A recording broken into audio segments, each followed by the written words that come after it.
जी की 15 दिन तले बड़ंगा ठारे अत्यंत स्पर्शकातर घटना घटी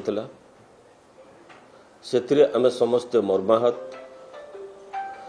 बड़ंगा पीड़िता गत काली मृत्युवरण कर जेतेबेले एभली घटना घटिला से समय रे राज्य सरकार पीड़िता को तुरंत आनी एम्स रे केमती चिकित्सा हो पार एवं परवर्ती मुहूर्त रे आउरी उत्तम चिकित्सा पाई एयर लिफ्टिंग करी एयर एम्बुलेंस रे माननीय मुख्यमंत्री श्रीयुक्त मोहन चरण माझी निर्देश देले एवं एम्स रे सी चिकित्सित होउथिले।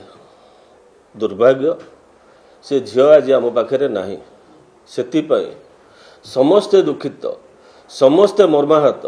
माननीय मुख्यमंत्री मध्य से कथा कहि सारिचंती।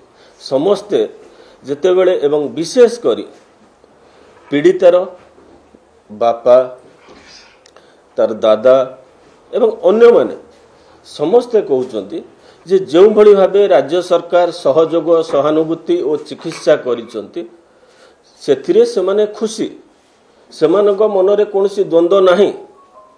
ठीक अछि, एभली घटना घटी आमे समस्ते समवेदना जणाइबा उचित। ता परिवर्ते गत कालीठू विरोधी दल राजनीति करिया पई आछन। एठारे कहि रखे सेई बड़ंगा पीड़िता जेतबे एठी एम्स रे ट्रीटमेंट होउथिले उभय विरोधी दल देखिथिबे आपण किमिति कंपटीशन ने बन यूनिटी आगे जो भाव से आंदोलन कले सेतेबेले केवल यही पीड़िता नुहे अन्य जो पेसेंट माने थिले सेमाने मध्य इन्फेक्शन शिकार होइचंदी, सेमानक ट्रीटमेंट ठीक हो पारे जेमिति लागुची।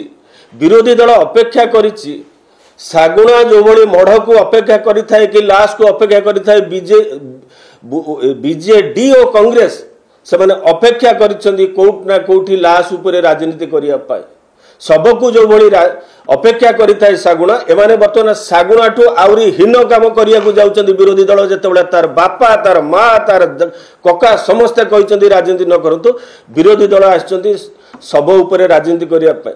एथुरु आमे तांको निवृत्त रहिया पाए आमे कहूचु जे एभली राजनीति सेमाने करंतु नाही। उभय कांग्रेस एवं विरोधी दल उभय कांग्रेस एवं बिजु जनता दल राजनीति करिवार समय अछि।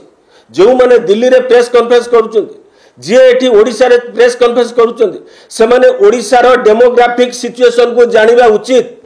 दिल्ली रे जो माने राजनीति करछो से ओडिसा यूपी बिहार नुहे, तांको हमें कहि देबा चाहूछु ओडिसा यूपी बिहार नुहे, ओडिसा रो डेमोग्राफिक सिचुएशन विषय रे टिके चिंता करंतु। बारंबार आम कहूँ ओडिशा यूपी बिहार रे वो विशेष करी एठी जो विरोधी दलर नेता नेत्री माने आज आसिक राजनीति करने बसते प्रेस कॉन्फ्रेंस रे प्राण छाड़ी जाऊला। प्रमिला मलिक सी निजे कहतु से दल सब कौन होता आम टेका फोपाड़ा को चाहूना। ओडिशा रे कौन पाई महिला सुरक्षित उत्तराधिकारी सूत्र रे ओडिशा को एभली असुरक्षित करके रखिथिला बिजु जनता दल दीर्घ 24 वर्ष भितर। बर्तमान समय लगुच कौन सी जगह अपराधी खसी जाई नहीं। जो कथा आपण से कहते बालेश्वर कथा, बालेश्वर कौन है ओडिशा हाईकोर्ट जितेबले गोटे पिटिशन उपर ओडिशा हाईकोर्ट खुशी प्रकट कर बालेश्वर जो भाव तदंत चली एक जाना उचित। एवं बड़ंगा केस रे मु बारंबार कहूँ एमाने सब उपरे राजनीति करवा छाड़तु। विशेष करी आगुरी तो मु भावुली जे जो भाया थिला गोटे सागुणा मस्जिद डेणा मेले जमी बर्तमान आसिलानी विरोधी दल उभय बस डेणा मेले कि कौटी किए कौटी जदि लाश आसे आमे तारी ऊपर राजनीति करू। ये हूँ सबुठ दुखर कथा। एभली राजनीति करा जाए ना, ये हूँ हीन राजनीति। जदि आपण मान पाखे किसी अच्छी कोर्ट को जातु ताहा नक कौ प्रकार राजनीति करुँच कौन ना आम राजनीति करूँ। एभली राजनीति निवृत्त रहा उचित, कारण एगुड़ा केवल सागुणा प्रकृतिर लोक जी हो सी केवल कर राजनीति।